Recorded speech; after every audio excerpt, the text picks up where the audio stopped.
to the latest episode of Who Gets the China, where we are saving our sanity while we help our parents live better longer and hopefully clear out a few closets along the way. I thought it would be fun today to do a different kind of episode where I share some of the most memorable takeaways I've had over the last several episodes and see what you think. I've learned so much, and this journey has given me an opportunity to ponder many more topics than just who gets the china. And I hope you'll enjoy thinking through some of these with me. I will say there have been a couple themes throughout most of my interviews that have been pretty consistent. Number one is start these conversations with your loved ones early. It's a lot easier to have hard conversations about tough topics when deadlines aren't staring you in the face. And so when your parents are 40, 50, 60, you can start sharing with them some of the things that matter to you or items you want to have later in life or tough decisions. The earlier you start, the less stressful and awkward it is. Another key takeaway I've had is when to bring in a third party.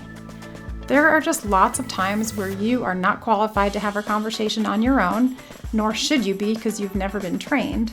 And so then there are experts. We've talked to lots of them, and there's many more out there I can't wait to share in the future.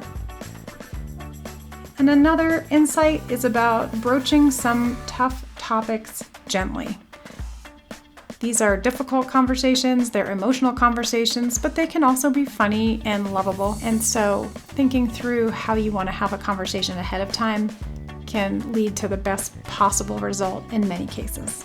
I thought first I would share something that I learned in my conversation with Colleen Atoma Matthews, licensed clinical social worker. And one of the key things that she told me I need to do better at is asking permission. When you want to go through folders, boxes, bins, offices, or things with a parent, instead of just bulldozing through, maybe it's time to ask permission. What could be some language that I could use that would seem non-threatening to say, like, we got to clean some of this office stuff out? Like, are there kind, helpful lead-ins for these conversations? Absolutely. Okay. First of all, we have to ask permission to have the conversation. So, thinking about what you want to say and how you want to turn it into some sort of brainstorming session or problem-solving session with them versus telling them what you're doing. So first of all is asking, can I have a conversation with you about this? If she says no, you say, when do you think you'd be ready to have that conversation? Because this is actually important, especially in the office, because of the paperwork that's in there. And we want to make sure we know where certain things are, and just kind of turning it into what it is. It's not just about throwing away a paperweight that has some award from 1969 on it. It's about, the fact that spying on me while I'm there. I'm going to acknowledge I don't think I've done a great job asking permission, but yeah. I think that's really smart and kind and simple, and just to Yeah. say hey, Mom, I really feel like we need to have a conversation about cleaning out some of the things in your office so that you have easy access to the documents that you really need. Is that Right. something that you're willing to talk about Yeah. with me, or can I help you with that? Yeah. And I think that simplifying it that way, even if it's not exactly what you want to do, what you're aiming for, you're pointing her in a direction that you're saying, this would be helpful if we did this. And also, I think one of the things that would be also helpful, because the two of you come from very different places and your perspectives of what is necessary, I think it would be to own that, is to say, we come from different ways of organizing and keeping things. Just that kind of it almost introduces difference and humor into the situation also, is to own Mom, I know we're different and we think differently about these kinds of things, but what we really need to do is meet in the middle. And how can we have that negotiation? I don't like that. I know. I don't want to meet in the middle. No, I'm teasing. I mean, you're right. It's True. And it's the same thing that we do in our relationship with our spouses and our Oh yeah. friends. And I Yeah. guess just because it's your parents, it's different. It's fraught with things, but like Yeah, it's the same because logic. Of course, I should apply that same knowledge. right. But at the same time, like probably the most important thing in all of this is that I see you and I know what you want, and I'm asking you for something too. And sometimes I think about these kinds of things like I have an older brother and he doesn't have a partner. And so sometimes I step in and I'm like a partner with him on Hmm. things like his will, or he went through a medical crisis last year and I was his partner around that kind of stuff. And I did ask him directly, can we work on some of these things together, like the ownership of your property, your living will, all that kind of stuff, so that I knew because it was about me. I was saying, this is really about me. We've been through the loss of two parents. We know what this is like. And if you're making me power of attorney and all these things, can we please have these conversations? And he was in a position to want to do some of those things, but not everything. And Hmm. so I honored some of that. And to me, it was like the 10% of the 100%. Like I got 10% of the stuff done that I would like to get done with him. And it does feel better. At least I know some of the most important things are happening. But I also know that there is a whole big road Right. between, between now and when he passes. We were so lucky to get to hear from Julie Butcher, who's another licensed clinical social worker who helps people navigate home health decisions. I did not even know there were these type of people before meeting her, and I learned so much from her. One of my favorite things which resonated was how sometimes there's a seventh voice that comes into the room that speaks with authority, and they might be saying the same thing that you've said 3 times, or your sister said, or your cousin said, and somehow your parent has never wanted to listen to you. But in this case, someone is going to finally get through, and that is the seventh voice. And we need to embrace that seventh voice. You So, do know, you think that people eventually accept your logic? Like, how many conversations might it take before they're like, you know what, that Julie lady was really onto something? Like, when do they embrace this logic and take action towards it? so there's like an old marketing saying that like people have to hear things 7 times before it sinks in. And so there are times that I actually will say to family members, I'll say, just so you know, I could be the seventh voice, and so because sometimes before I go out for my appointments, I schedule with the kids a lot Mm-hmm. of times, and the kids will tell me, I've been bringing this up with mom and we're getting nowhere. And I say, just so you know, if they agree to it while I'm there, don't do one of these like, oh my gosh. Let's be happy that they agreed. It might also be that they agree and they change their mind, and but I do think sometimes I laugh and I say sometimes I'm going to be voice 7 and sometimes I'm voice 1, Mm-hmm. and I personally am okay, and I will say that to like my clinicians when they add me in. They'll say I don't think they're ready, but I think that they need to start hearing this. And so sometimes I'll say to people, listen, I don't expect you to remember all of the resources, but what I want you to remember is there are things out there. And so you don't have to remember what those things are, but remember that there are, and let's get help when you need it. Talking with my friend and colleague Nancy Nicholson about how we navigate the stuff and planning to disperse the stuff as a family unit gave me so many great insights. But one of the topics she was really helpful in was how do we start these conversations with our families about who gets what?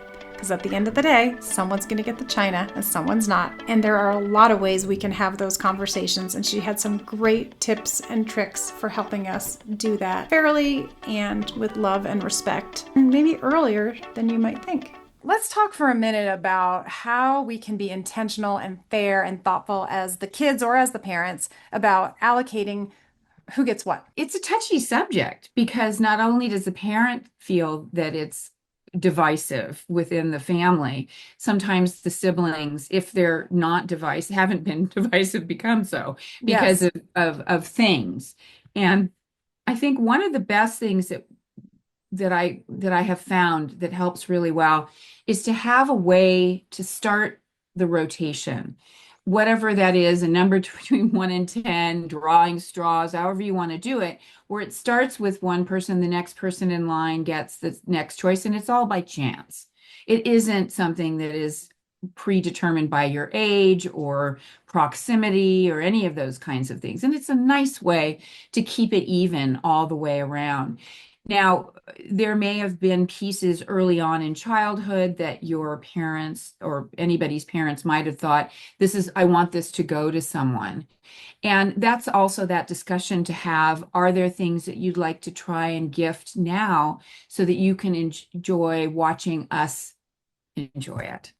So again, getting those items out of the way right away, in a way that is making it less of dividing things up because they were already promised or gifted in advance.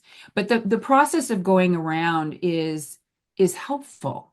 It's very helpful and fair. I mean, the first person, obviously, if they want whatever item and everybody coveted that, that's the luck of the draw. Right. And it's not,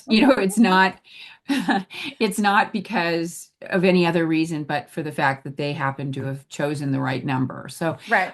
it's a hard thing. And again, unless it's been designated already by the parents or the family member or whomever, great Aunt Charlie, Uncle Charlie, you don't know those things. And sometimes they're written in and sometimes they're not. And this is a nice way to have it be broken up and include, depending on how it works, if the first generation doesn't want things, but the next generation does, that maybe they all do that same process. So that's another way to make it even more removed. And Yeah, without that's a great idea. Because sometimes you think like, well, neither my sister nor I would like that. So just off with it. But maybe my young adult daughter who's moving into her first apartment, maybe she would like the blender or the china or the, TV, whatever it is, right? So I think Absolutely. that's really good advice. So most legal conversations are dry and boring, but my conversation with Cami Pomerantz was anything but. She's a very experienced estate attorney, and she gave so many good pieces of advice. What kind of forms do we need? What kind of advanced planning do we want to think about for our parents' estate? And how to have some of these conversations with people who may or may not really want to talk about it.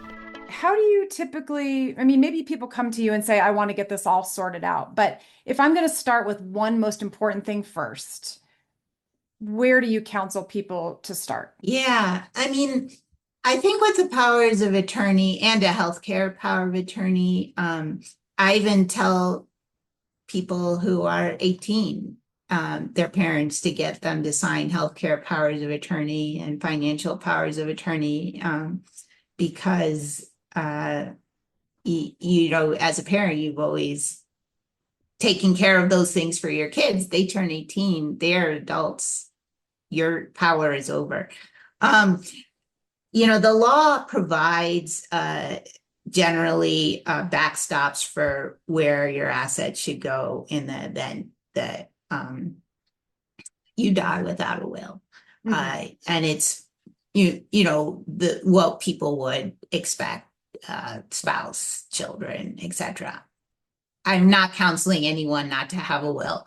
I think everybody should think about who they want to be in charge and where they want their assets to go. But, at least there is something provided by statute.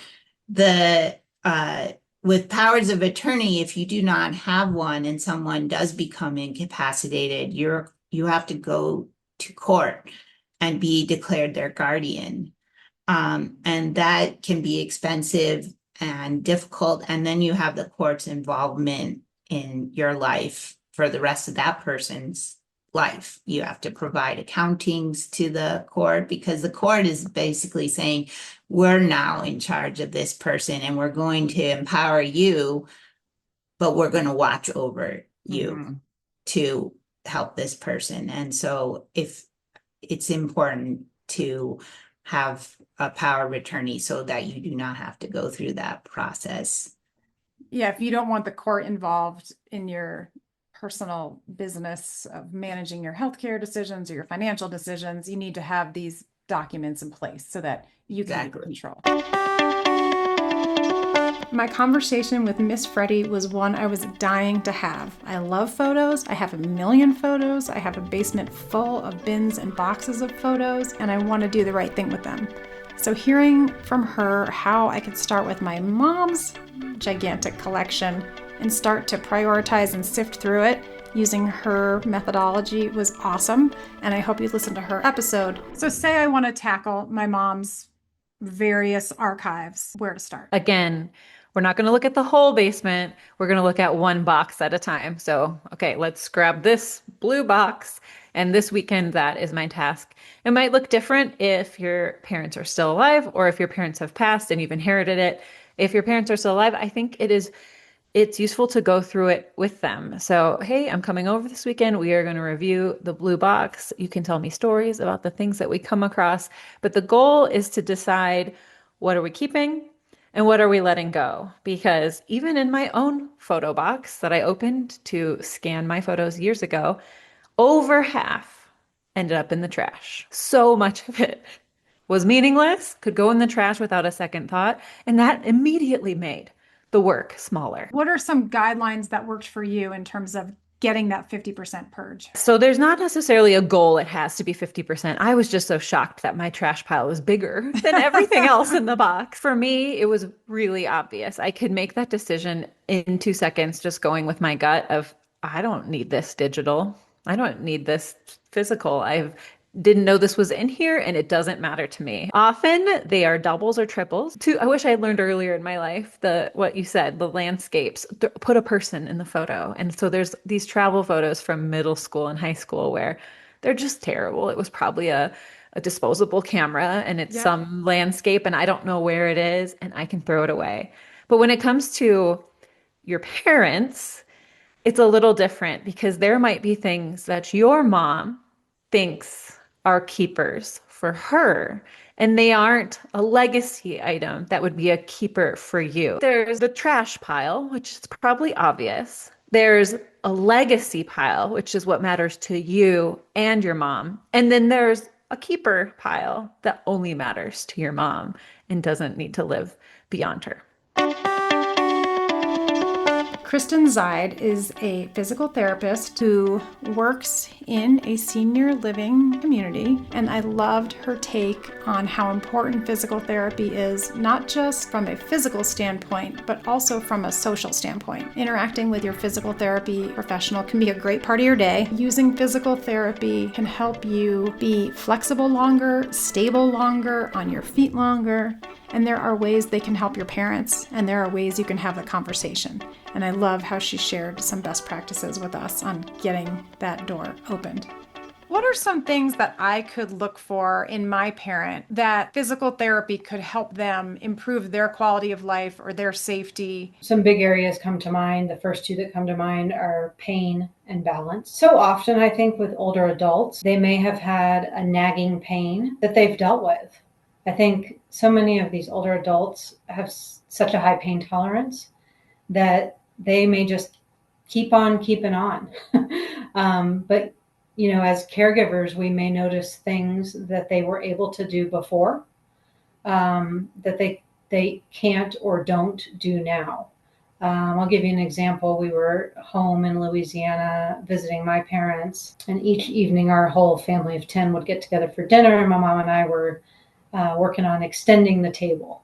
She was kind of holding her arm funny, when she was holding it up, and said, what's going on there? She said, oh, my shoulder gives me trouble, She's like, oh, it has for years. But lately it feels a little worse. And, these are the things that I'm not able to do. I'm not able to lift things, off the higher shelf and things like that. So things like that, if you notice that a parent or a loved one isn't able to do things now that they were able to do before. Danielle Schultz from the Denver Art Museum is their Associate Director of Lifelong Learning and Accessibility. Her depth of knowledge about art and creativity is unparalleled in this field, and I loved hearing from her why creativity is important as we age. I did not realize that it was constantly building new neural pathways that help us solve different kinds of problems, approach things differently, and that it doesn't matter how old you are, art teaches that. And the other thing I learned from her was how important art is in helping reducing caregiver stress. It's a way of processing the emotions and the journey, and it's not just important for your older adult, but it's also important for you. That is the difference, I think, between, right, the kind of creativity and artistry is like creativity is really seen as this tool that can help us experience knowledge sharing, storytelling, community building. And so if that's the focus of let's use, whether it is going to an art museum or looking at artwork or listening to a new music, then having that as just one part of the experience with the other part being that connection, then you're right, there is no wrong. And honestly, I've had some of the best tours throughout my tenure at museums when people hated the work I was talking about. And that's great. Tell me how much you hate it. Right, let's dig in. What you hate about it, because then there's something there. But it's true, then translating that into like, then what do you do after the looking to then continue the experience? Because I think that's where looking and engaging with arts is absolutely valuable. And it's like, well, what's that next step? But it's like thinking about the outcomes. Yeah, if you're noticing, you know what, I really want to connect and be more joyful with my parent. And that's really how I am. I realize so much of what we are doing is talking about bills and medicine and this and that. And it's like, let's just have something joyful. So finding something that can be silly and fun. Sarah McCarthy is a licensed clinical social worker, and she specializes in palliative care and has for a really long time. And I love her advice about thinking of what are our values for living and how we can help our parents think about those at the end of life, so that we're making decisions ahead of time and we're deciding what's really important for us at the end. Is it better to be here longer, or is it better to know what quality of life matters to you and how you can best achieve that at the end of your life? These conversations that we're talking about, like the palliative care conversations, are much better when it's not in crisis. Right. When it is a calm time to really be thoughtful about people's medical goals for care. Like we start all conversations with like, what are your values for living well? Like what really is most important to you? What brings you good quality of life day to day? And really include those in your day-to-day living. And then when those start decreasing, then what are your medical goals for care? And how can we always make sure your values are part of your life as much as they can be? But certain things like travel or going to concerts like that, those may change over time because, people's worlds get a lot smaller when they have more challenges from a life-limiting diagnosis or coming towards end of life too. I mean, I love that entry of what are your values for living well. Yeah. That's something that we should all be thinking about all the time, Yes. right? Yes. As we make a lot of decisions, but I think it's just a nice way that doesn't feel healthcare driven. That's where palliative care comes in. I mean, that's really where, like, some people will think palliative care is a luxury, but at the same time, it is not a luxury. It should be part of an integrative health system. It is looking at the whole person. It's a holistic approach to care. I mean, our conversations start with, what is your understanding of your medical condition? Because we can look in somebody's chart and read all of it, but when you ask somebody, you may get a totally different answer. They may not have a full understanding of their medical condition. And we ask, like, do you want to talk about what this will look like as it progresses? Like what some of the challenges, what challenges will come up for you? And then we move into what is acceptable? What are your values? And then we move on to what does a good day look like? And knowing that people will change their mind about that over time. And then, what are you hoping for your outcome for all of this? Like, how can we help bridge sort of the your hopes and wishes for care to what treatments and resources are available? So it's really not a luxury. It should be part of all conversations, and it can be very upstream, like you said, like a cataract surgery. It can be when somebody's diagnosed with heart failure or renal disease, but it hasn't totally affected them. And then it can be, again, when the challenges increase and the care needs increase. And then it can be end of life care. So there's so many stages of palliative care that are really so essential to making sure people get good health care. Well, I hope you liked some of the greatest hits from our episodes so far, and I can't wait to share more with you as I have so many more people approaching me that want to share their expertise, and I'm so excited to learn from them. Who Gets the China is written and hosted by Kirsten Mao, produced by Aaron Bryce of Blue Ogden Productions. Our theme music is composed by Greg Fellman of Wind Sand Productions. Our cover art is by Jen Beam of Gigawatt Studio. For more stories and expert advice, follow along on Substack or at www.whogetsthechina.com. If you enjoyed this episode, please share it with someone who might appreciate the conversation. And don't forget to rate, review, and subscribe wherever you get your podcasts. Until next time.